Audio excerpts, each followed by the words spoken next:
ایک تو یہ سب سے پہلے سول نافرمانی کے بارے میں بتا دیجیے. آپ ہی کے پارٹی کے کچھ لوگ کنفیوژن دے رہے ہیں یا پھیلا رہے ہیں. وہ کہہ رہے ہیں کہ جی ابھی تو سول نافرمانی کی تحریک باقاعدہ طور پر شروع نہیں کی گئی یا اس کی کال نہیں دی گئی. یہ سول نافرمانی کی تحریک پی ٹی آئی کی کال ہے یا نہیں ہے؟ ابھی سٹیٹس کیا ہے؟ بہت شکریہ. بسم اللہ الرحمن الرحیم. اللہم صلی علی محمد وعلی آلہ وصحبہ وسلم. آپ کا بہت بہت شکریہ اسد اللہ خان صاحب.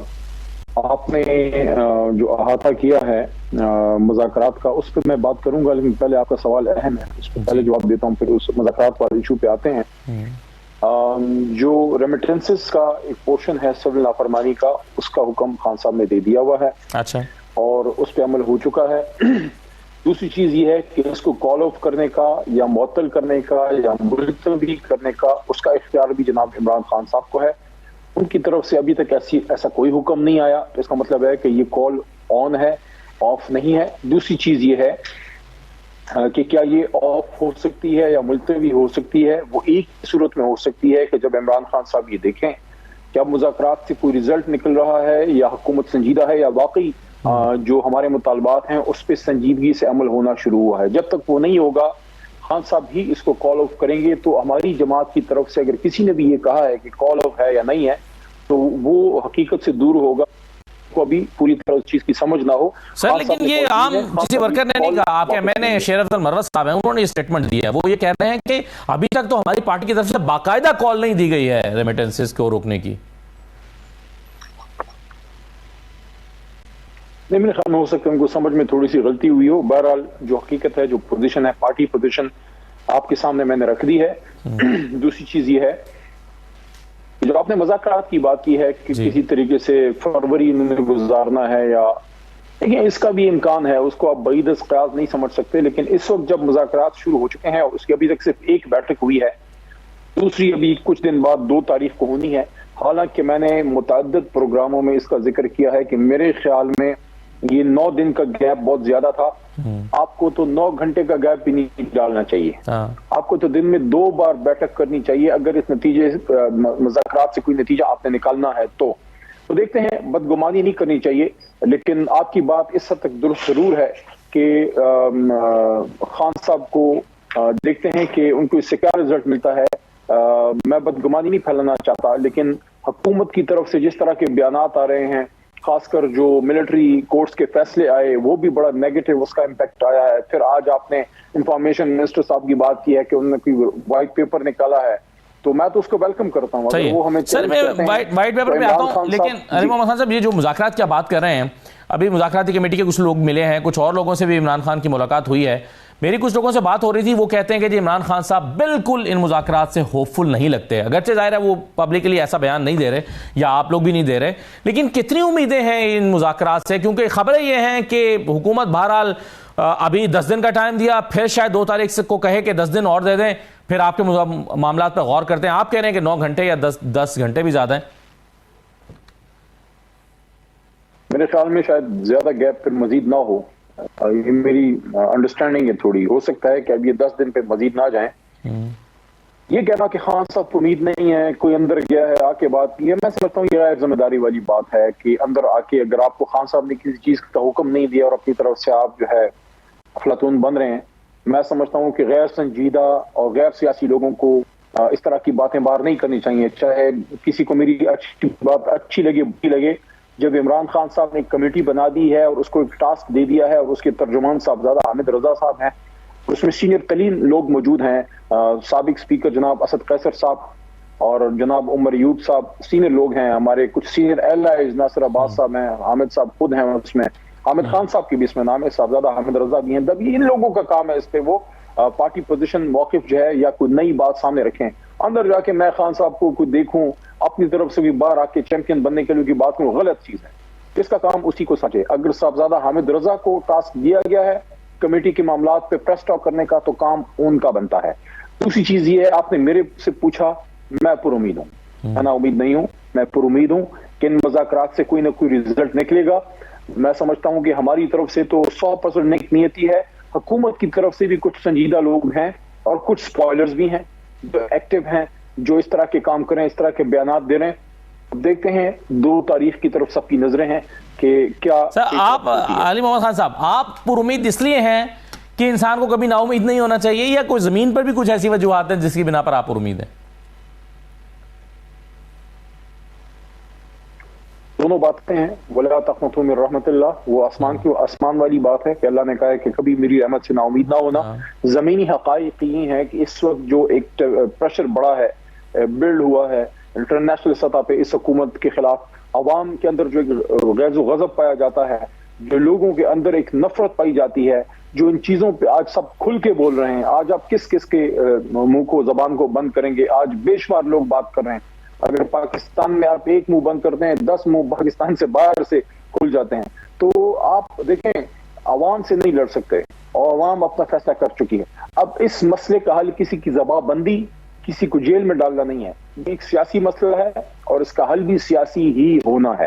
آپ انٹرنیشنل پریشر کی بات کر رہے ہیں حکومت کے اوپر, لیکن کیا آپ علی محمد خان صاحب رانا ثناء اللہ صاحب کے خواجہ آصف کے بیانات نہیں سن رہے جس میں وہ کہہ رہے ہیں کہ جی ہم نے ایٹمی دھماکے کیے تھے تو پریشر کو مسترد کر دیا تھا, ہم نے شکیل افریدی کو مانگا گیا تھا تو مسترد کر دیا تھا, اب ہم مانگیں گے کہ ہماری وہاں پر جو پاکستان کی بیٹی جو ہے وہ وہاں قید ہے اس کو رہا کریں. تو آپ یہ باتیں نہیں سن رہے, کیا پریشر لے رہی ہے حکومت؟ فرق ہے دونوں ایشوز میں. آپ جس طرح سردی کو گرمی سے نہیں ملا سکتے, یا جس طرح ایمانداری کی مثال دینی ہو تو عمران خان کی تو بات کر سکتے ہیں. افسوس کے ساتھ میں کہوں گا کہ نواز شریف یا زرداری صاحب کی بات اس لیے نہیں کر سکتے کہ فوری طور پہ پھر آپ کے سامنے سرے محل اور ایون فیلڈ اکاؤنٹس آ جاتے ہیں, ایون فیلڈ کے فلیٹس آ جاتے ہیں. تو آپ یہ دونوں چیزیں کیسے کمپیئر کر سکتے ہیں؟ ایک طرف ملک میں انسانی حقوق کی خلاف ورزی ہے جس پہ لوگ آواز اٹھا رہے ہیں. ایک آدمی ہے جو ملک کا سابق وزیر اعظم ہے, اس پہ کوئی جرم ثابت نہیں ہے, 500 دنوں سے آپ نے اس کو زندان میں ڈالا ہوا ہے. اس کو آپ اٹامک پاور یا نیوکلیر جو ہمارے ڈیٹونیشنز تھے, دھماکے تھے, اس سے کیسے کمپیئر کر سکتے ہیں؟ اس وقت جب دھماکے ہوئے پوری قوم ڈاکٹر قدیر خان صاحب کے ساتھ, ہمارے ایٹمی پروگرام کے ساتھ, ڈاکٹر سمر مبارک مند, ان لوگوں کے ساتھ کھڑی تھی. آج پاکستان میں 1 لاکھ لوگوں میں سے شاید 1000 لوگ بھی ان کے ساتھ نہیں کھڑے جو یہ لوگ کر رہے ہیں. تو یہ سمجھنا کہ جناب اس وقت آپ پہ پریشر آیا, آپ نے اس لیے اس کو سسٹین کیا کہ قوم آپ کے ساتھ تھی. اس وقت آپ اس لیے سسٹین نہیں کر پا رہے کہ آپ کے اپنے گھر والے آپ کے ساتھ نہیں ہیں. دوسری چیز یہ ہے کہ اس وقت بھی دونوں چیزوں میں فرق ہے. انسانی حقوق پہ کرٹیسزم ہو رہی ہے دنیا کی طرف سے, لیکن جب ہمارے میزائل پروگرام پہ سینکشنز کی بات آئی, اس کے خلاف عمران خان بھی بولے ہیں, میں بھی بولا ہوں. تحریک انصاف پوری یک زبان ہو کے یہ بات کرتی ہے کہ پاکستان کے میزائل پروگرام, نیوکلیر پروگرام پہ کوئی سینکشن ہمیں قبول نہیں ہے. یہ سیاسی معاملہ نہیں, یہ ملک کی سلامتی کا معاملہ ہے, اور اس پہ پورا پاکستان یک زبان ہے. خدا را اپنی آپ کی جو چھوٹی سی سیاست ہے اس کو ملک کی سلامتی سے نہ جوڑیے. جب ملک کی سلامتی کی بات ہوگی پوری قوم پھر کھڑی ہوگی یک زبان. لیکن جب عمران خان یا انسانی حقوق کی خلاف ورزی یا اسیران کو جیل میں ڈالنا یا ملٹری کورٹ سے سزائیں دینا, اس کی بات ہوگی, اس میں کوئی آپ کے ساتھ کھڑا نہیں. صحیح. علی محمد خان صاحب, کیا ہے چارٹر آف ڈیمانڈ جو تیار ہو رہا ہے, جو 2 جنوری کو حکومت کے سامنے رکھا جانے والا ہے؟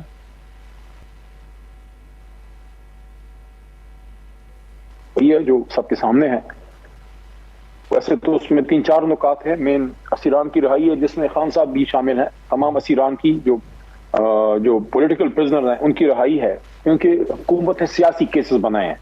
یہ کوئی جو ہے یہ سائنس ہمیں نہ پڑھا ہے کہ جناب یہ تو بڑا میرٹ پہ فیصلے ہیں اور یہ عدالتوں سے آئیں گے, سارا ہمیں پتا ہے. سیاسی کیسز ہیں, اس کا حل سیاسی ہے. دوسرا 9 مئی اور 26 نومبر پہ جوڈیشل کمیشن کی ہماری ڈیمانڈ ہے. میں ساتھ میں یہ ضرور کہوں گا, میں کمیٹی کے ممبران سے بھی اس پہ رابطہ کروں گا, میں ان کے گوش گزاری نقطہ رکھوں گا, اور اگر کل پرسوں جب بھی خان صاحب سے میری کوئی ملاقات ہو جاتی ہے تو میں ان کے سامنے بھی شاید رکھوں, لیکن کمیٹی ممبران کے سامنے رکھوں گا کہ اس میں ایک بنیادی نقطہ 8 فروری کے الیکشن کا جوڈیشل آڈٹ ہونا چاہیے. سپریم کورٹ کے حکم پہ, اسد اللہ خان صاحب سپریم کورٹ کے حکم پہ, سابق چیف جسٹس جناب قاضی فائز عیسیٰ صاحب کے حکم پہ یہ الیکشن ہوا تھا. کیا یہ سپریم کورٹ کی ذمہ داری نہیں بنتی وہ انشور کرے کہ کیا صرف الیکشن کرانا ضروری تھا یا اس کا صاف شفاف ہونا بھی ضروری تھا؟ قاضی صاحب تو چلے گئے ہیں, سپریم کورٹ تو اپنی جگہ موجود ہے, چیف جسٹس کا عہدہ آج بھی اپنی جگہ موجود ہے. سپریم کورٹ کی ذمہ داری بنتی ہے کہ اس کی آنکھوں کی نیچے جب ایک الیکشن ہوا تو کیا وہ آزاد شفاف ہوا؟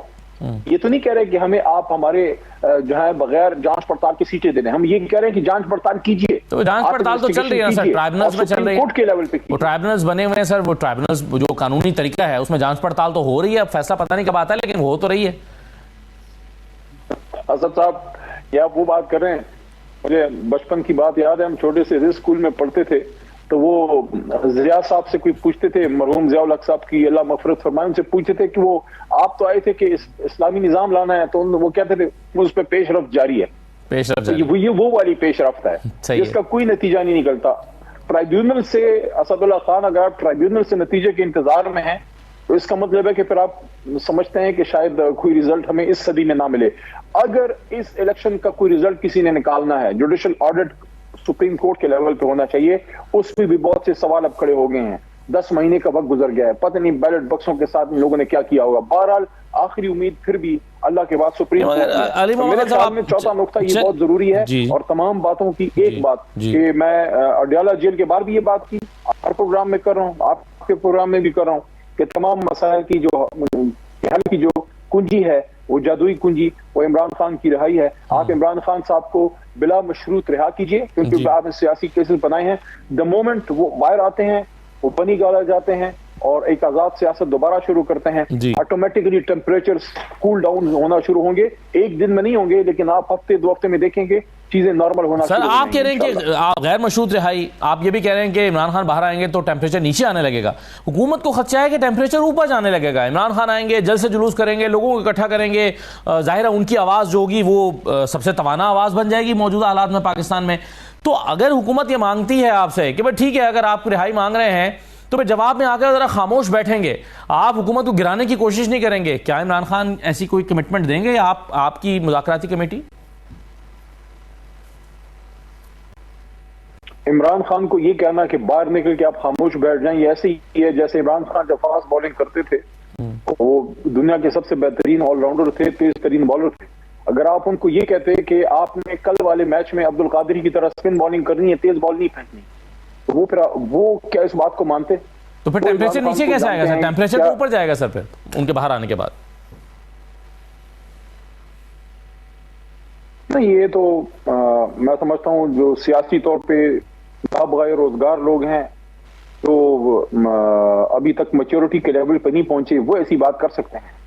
ایک سیاسی جماعت جب ایک جلسہ کرتی ہے آٹومیٹکلی بہت سا پریشر ریلیز ہو جاتا ہے. آپ وہاں سپیچ کرتے ہیں، لوگ اپنا خیالات کا اظہار کرتے ہیں، عوام کا غصہ بھی ایک نیچرل طریقے سے نکلتا ہے، اور اس کے بعد لوگ پرامن طور پہ گھر چلے جاتے ہیں. پرامن طور پہ گھر چلے جانا اور اپنے جذبات کا اظہار کرنا، ایک پرامن طور پہ وہاں اپنے سپیچز کرنا، اس سے بہت سی فرسٹریشن لیول کم ہوتی ہے، بجائے اس کے کہ آپ لوگوں کو دبائی رکھیں. ایک وقت آتا ہے کہ پھر قوم خود نکل آتی ہے. اس وقت سے ڈریں، اور سیاسی آزادی دیں اور اسیران کو رہا کریں.